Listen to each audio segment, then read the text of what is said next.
Then, pagka-open guys ng ating account sa BDO, itap lang natin yung ating credit cards. So, tap lang natin.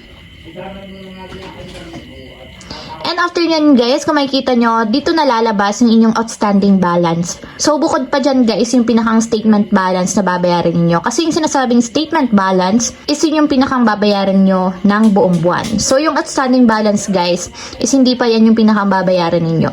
So, para makita nyo guys, yung pinakang babayaran ninyo na statement balance is itap nyo lang yung statements. And tingnan nyo yung statement balance ninyo ng December. So, tap nyo yung December. So, ito guys yung ating babayaran for the month of December. So, ito guys yung pinakang SOA or statement of account ng ating BDO credit card. So, dito nyo makikita guys yung inyong pinakang statement balance or kabuuan ng inyong babayaran sa month ng December. So, ibalik lang natin. So, ayan. Balik tayo dito. And dito guys, hanapin nyo yung pay. Tap nyo yung pay. So, babayaran na natin yung pinakang statement balance ng December. So, dito guys, is pipil-upan lang natin yung details, card number, subscriber account name, product type, and then yung amount, magkano ba yung ibabayad natin. So, lagay lang natin yung ating credit card number. And then, after nyo malagay yung credit card number, so lagay nyo naman yung subscriber account name. And then, product type is nakalagay, kita nyo naman, meron na siyang fill up. And dito sa pinakambaba guys, is yung amount nung babayaran natin sa statement balance. So, scroll up lang natin. So, dito guys, pay from, pipili tayo kung saan natin kukunin yung funds para makapagbayad tayo sa credit card. So, tap natin yung pay from.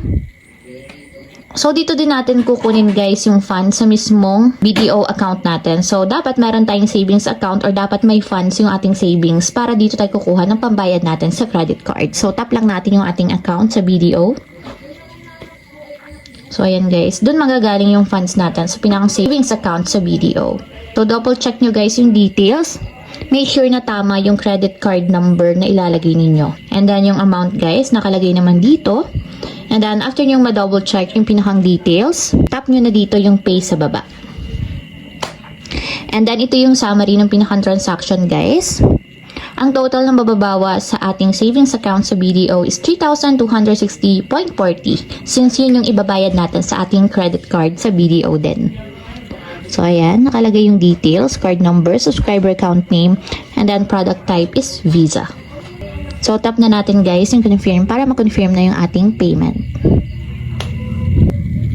So, for security purposes guys, i-verify lang natin yung ating identification. So, tap lang natin yung okay. And wait natin guys hanggang sa ma-process. And kung makikita nyo guys, nakalagay is paid 3,206.40 BDO credit card. So, isave nyo guys yung pinaka-transaction